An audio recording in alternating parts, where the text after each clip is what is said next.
I'd be torn between that and the ability to go invisible every now and again. That could be handy. That would be super naughty too. Oh, of course it would be. Anybody that knows me knows it's going to be naughty. I mean, I'd be so tempted to do something bad with that. Welcome to the Two Authors Chat Show, an entertaining podcast with two best-selling authors connecting readers with an eclectic array of distinguished guests through lively conversation and interviews. Hosted by mystery, suspense and thriller writers Douglas Pratt and Nicholas Harvey. Hello and welcome to the show, where a couple of second-hand humans get to chat about books, travel, life and whatever else comes up. I'm half a host, Nicholas Harvey, and the other half is my good mate and sometimes co-writer, Douglas Pratt. That's how you plan to introduce us as second-hand humans? I thought it was good. How about repurposed? Repurposed. I don't know. I believe what Nick's actually trying to say, and I got to interpret the line me correctly, is I think you're saying writing is our second career? Exactly. And what we plan to bring you on this show is interesting and very occasionally amusing interviews with a plethora of guests. So what kind of guests, I hear you ask? I'm guessing whoever is stupid enough to say yes to us. Which probably won't be very many, but yes, true. Well, authors, I think. We'll definitely have authors on the show. I mean, from a variety of genres, but throw in a mix of personalities and celebrities from other walks of life, such as sports, entertainments, diving, boating. In truth, we're doing this show as an excuse to chat with people we'd like to meet. Yeah, it's pretty much true. But our hope is that our readers and our book lovers out there will, from all genres, will find it interesting and maybe even a little entertaining. All right. So let's get this started. What do we do first? Well, first up, we're going to do a spot each week or each episode in which we're going to ask a couple of questions that the audience brings to us. So hit up the email in the show notes and fire off your questions to us for future shows. We'll try to get through all the ones that are interesting, but we have a few right now. All right. So to kick us off, Doug and I asked some of our readers in our Facebook groups for questions, and here's a couple that we picked. Yes, this one's from Dana Velan from The Keys, and he asked, what pushed you over the threshold to quit your previous job and become a full-time writer? Okay, I'll go first. Well, I put the cart before the horse, pretty much. The way most people do it is they write on the side and build that business up until it takes over essentially the nuts and bolts as you want it to take over the income you had before. And then you quit the prior job when the writing gig gets to that point. I didn't do that. My wife and I made a big decision back at the end of 2018 that we were going to change our lifestyles completely. My background is actually in motorsports, which we'll touch on throughout the upcoming shows, and we'll have some guests on from my background in racing. But I worked for a large team. It was a high-pressure gig. I had a very good position with the team. I was in charge of an engineering group of about 50 guys, some wonderful people. I got to a point where it wasn't as fulfilling as I wanted to be, and we were looking to do other things on our life. So we made a massive decision just to basically drop out. My wife had a corporate job. I had a very well-paying gig, and we just let it all go. And we sold our house, sold virtually all our possessions. We bought a 27-foot motorhome, and we became nomads. And my goal was I'd written one book while I was working full-time back in 2017, done absolutely nothing with it, except just put it on Amazon, and it sat there and sold like 100 copies over a year and a half, I think, to friends and family. And so I said, I really enjoyed doing that process. I'm going to do it again and try and make a go of it. And I knew so little about the industry, so it was very naive. But yeah, so I started essentially, we toured around for about 6 months at the second half of 2019. We made the cut in the middle of 2019. And then I started really full-time and focused on my author career at the beginning of 2020 in time for COVID, of course, which threw a bit of a wrench in everything. So yeah, so that's my story. So that's how I decided to quit my job and become an author. Well, I didn't quite put my cart in for the horse. I had written several books before. In fact, my first book I started when I was in college. It took me like 7 years to write it. And somewhere around 2010, I got my first Kindle. And it occurred to me that I could probably publish it myself. And so I put it out on Kindle, and it sold less than 100 copies. So you were kicking it right there with just that. But I had another job. I mean, my background started out, I kind of joke I'm a jack of all trades. I did a lot of things, but for about 20, 25 years, I've been in food and beverage, both in hospitality as well as in manufacturing. And so the last 10 years of my career between 2010 and 2020, I was working as a plant manager for a spice company. So I know a lot about spices that has not yet helped me at all in writing a book. But it felt like moving piles. And that's what I joked about, is every day was exactly the same. And I was very good at what I did, but I was just miserable. And so luckily my wife, was very willing to support me and the things we wanted to do. And we had some money saved up. So I decided in January of 2020, I was going to quit, go full-time writing. Of course, I did that in 2020. And in, March of 2020, everything shut down. So it definitely was an odd time to do that. But, who knew? Things worked out. I guess it gave me a lot of time at home to really pound out some words and get some things done. It kind of got to the point where before I quit that I was just, I'd get up and I dreaded going to work every day. I dreaded just having to face another pile and I had to move it. So, luckily, like I said, got a chance to do that and quit and don't regret it all. I mean, best job I ever have is the one I have right now. So yeah, I couldn't agree more. It's best move my wife and I ever made. Was the decision we had to kind of change our life, and it's opened up a lot for us. So we got another question from John Cronshaw from the UK, where of course I'm from, and his question is: where do all the stories go that don't get written? Really good question. I don't know about you, Nick, but man, when I have more stories rolling around inside my head that never even come close to seeing the light of day. I have stories that just kind of float back there until I finally get around to putting them on paper. And so I don't think they go anywhere. I think they're still there. Honestly, my last book I just wrote was one that the storyline itself had been floating around my head probably for 10 years. It was a story I wanted to do, and I finally found a way to make it fit into the series I'm writing. And it was kind of nice because once it's out of my head, I was like, it feels good. It feels like it's got a place. What do you think? I mean, for me, most of my ideas that really go from just a snippet of a thought, if they actually expand, they end up in a book. And as you said, sometimes it takes a bit of time for it to get there. And often it's multiple ideas that are pulled together. I mean, my first book, 12 Mile Bank, I mean, I always say it took 50 years to write it. Well, it didn't. It took about 6 months to write it, but it took 50 years for the ideas and thoughts to come together. And, I knew I wanted it to be set in Grand Cayman. I knew I wanted it to be based around diving. I knew I wanted a World War II diesel submarine in it because I had an obsession with World War II diesel submarines. So it sat out there and percolated for years until I figured out a way of piecing those elements together and making a good story out of it. And then I didn't have an excuse anymore, and I wrote the book. So the only ideas that really take traction that haven't landed on paper or are not going to in the near future, ideas perhaps outside the genre I'm currently writing, then, you have ideas for that sort of stuff.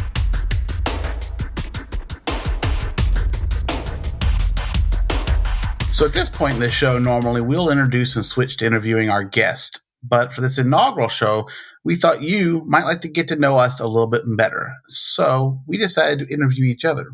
So we sweated and toiled for at least, 3 minutes to come up with a list of questions to ask each other, which we'll now randomly pick and both answer. Absolutely. So I'm gonna go first for you and just kind of ask you right off the bat, like when you were a kid, did you want to work in NASCAR? What was your what did you want to do when you were a kid? What did I want to do when I grew up? What did you want to do? Yeah, when little Nick was over in the UK, what did you want to do? Well, the great news is I've never grown up, so I can still have these aspirations and dreams. For me, it was very simple. When I was a kid running around in the fields I grew up in rural England in the Midlands and out in the middle of nowhere, actually, when I was a young kid. And so I was running around the fields. I wanted to be a soldier, of course, because that seemed like a cool thing to be when you don't understand anything about being a soldier. But I grew up in a racing family, car racing, and my dad raced in the 60s, and then he went on to work for teams. So my brother and I grew up around car racing. So all I ever wanted to do was drive race cars and be a Formula One race car driver.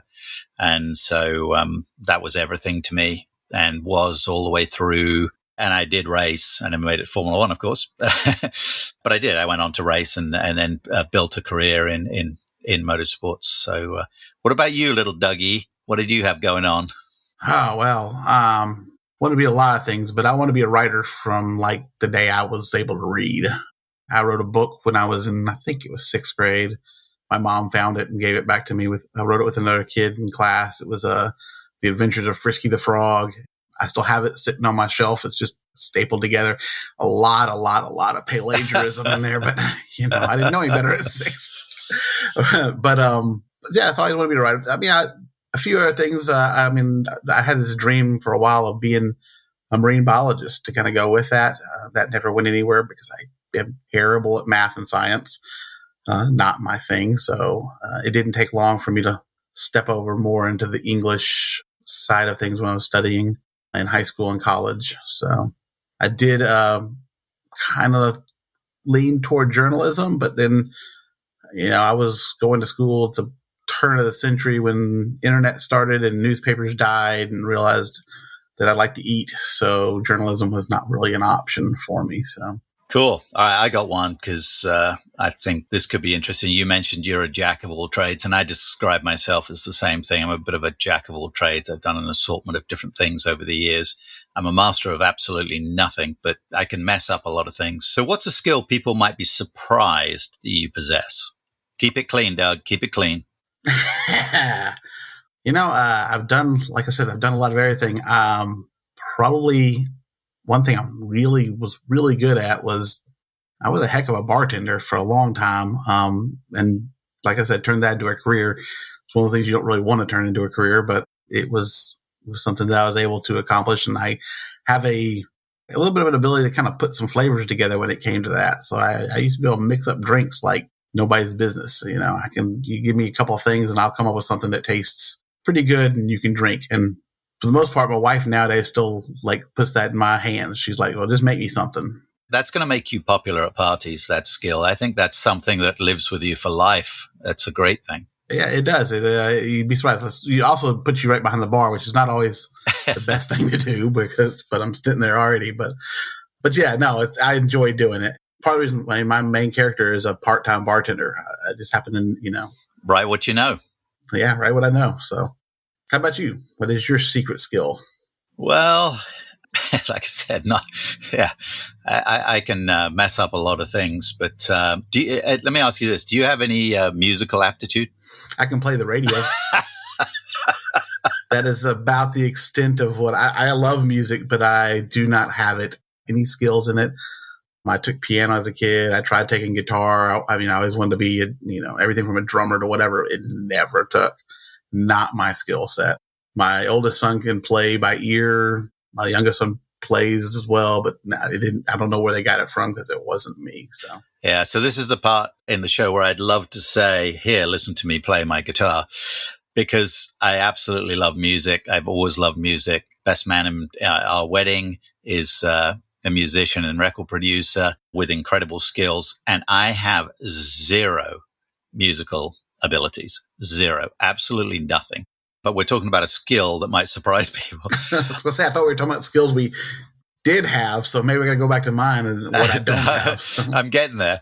Long road to home, but I'm getting there. So I built cajon drums for a while and actually sold them commercially. Wow. So I didn't mass produce them. I hand built them, and they've been played on various records and been sold through music stores. And I didn't build that many because they were all hand built, and some of them were out of some real exotic wood and different stuff. But there was a lot to building these things. I built a couple of snare ones too, which have the whole snare in the side of it. So a system that you had to, and make it adjustable. And so it fell into my kind of engineering background, and it fell into everything I have, creativity and a bit of engineering and all that business. The only thing that was missing was my music ability. So I'd take them into a music store. I'd carry one in and go, hey, look, I've got these cajon drums. Aren't they really cool?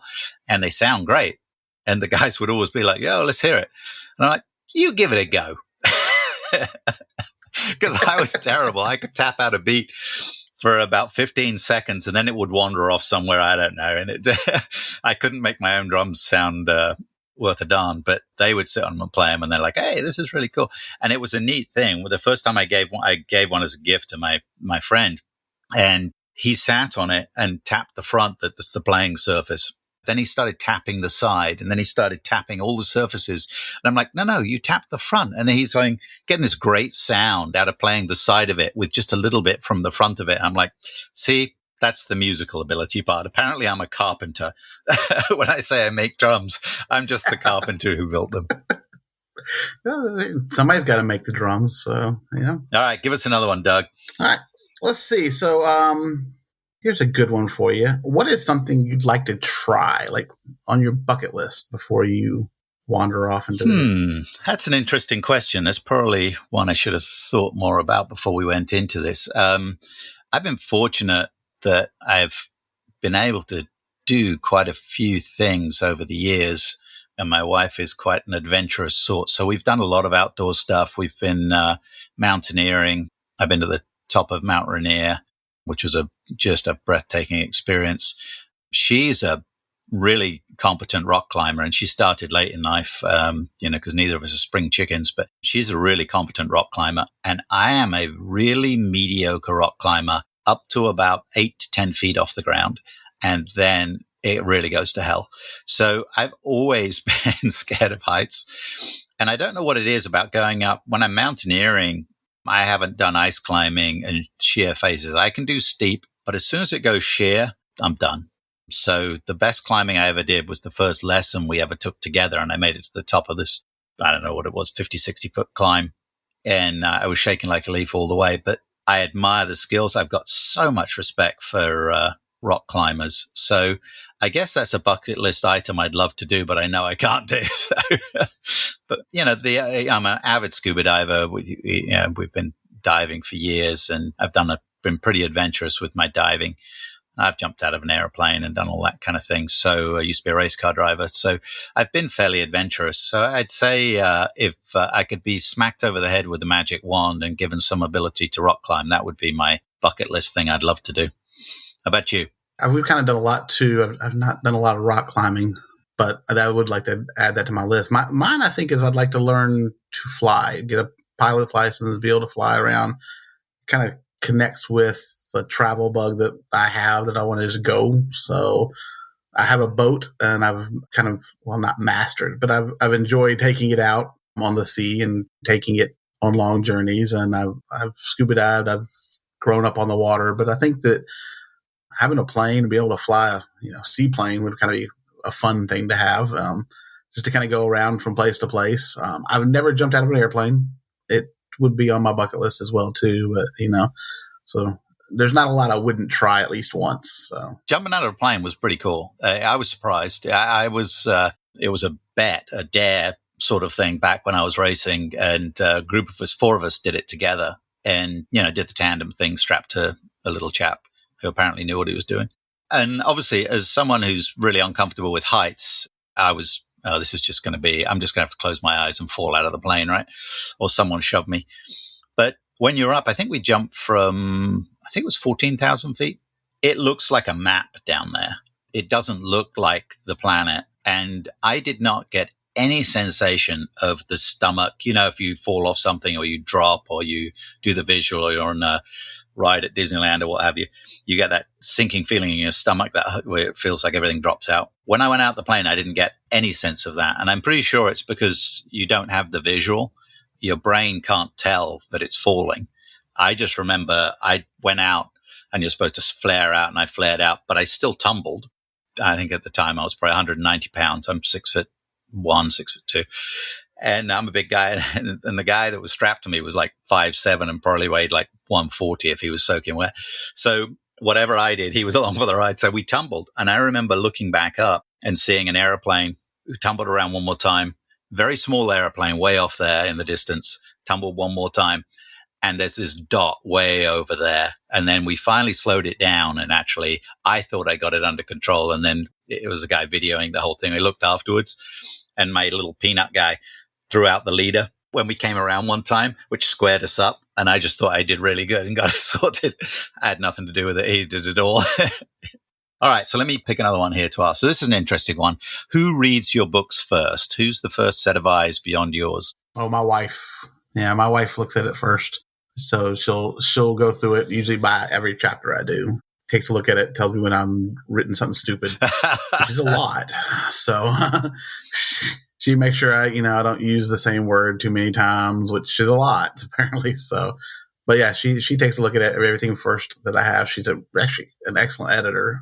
I still haven't edited after, but she does catch all the stupid mistakes I make right off the bat. So after that, I send it off to, I've got a few beta readers after it's been edited, but that's something we should touch on probably on a future show, is how we do that process of editing, because I know a lot of us do it differently. I know my sequence is different from a lot of our other friends that we do. So that's an interesting topic we'll come back to at some point. Well, and let me also say, when I do write, almost always I write with Ashley, my wife, in mind, and we'll occasionally try to slide a joke in there that's just for her. Oh, that's good. So for the most part, when I'm writing, even every published writer I know who does it, he says they'll say they write for themselves, and I do, because the stories are bouncing around my head. But I write for myself, and I focus it on my wife, because my wife is pretty critical about a lot of people's stuff. So I figure if she likes it, then I might be doing pretty well. So, but I do. I try to write something that will at least once throughout the book make her go, Yeah, my wife Cheryl is the first eyes on mine too, and I try and give her chapter by chapter. But I write a lot of dual timeline stuff sometimes I'll write ahead in one timeline, and then she can't see it until it's caught back up so she can read it in sequence. But she's really evolved into a great cheerleader, but also a critic in the right way of the work. And she really has the voice of the characters in her head now, because she's so familiar with them, like we are, of course, right?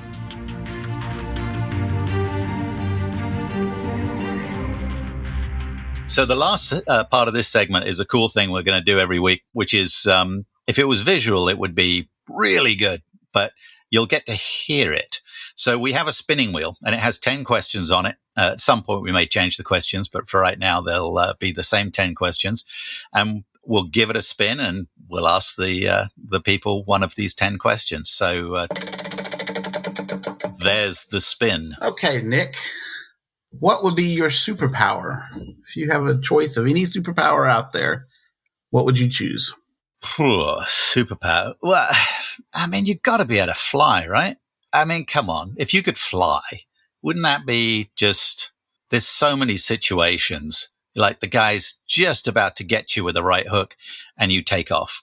Right. But are you flying fast, or are you just drifting and like floating? Like, 'cause if you can't propel yourself and all you can do is float, then is that really going to be a superpower? No, fly, because I mean, you're talking about hovering, and hovering's not really a superpower. You can do that with one of those Actually, have you seen those jetpack things they have now? They're really cool, but I'm just saying. Yeah, they zip along pretty good. Yeah, I think I'd like to fly. What about you? Flying would be way up there. I'd be torn between that and the ability to go invisible every now and again. That could be handy. That would be super naughty too. Of course it would be. Anybody who knows me knows it's really naughty. I mean, I'd be so tempted to do something bad with that. But I can see how it'd be kind of nice. I like to people watch, and what better way to people watch than invisible? That's true. But I also like the idea of like super speed, being able to move pretty quick would be handy.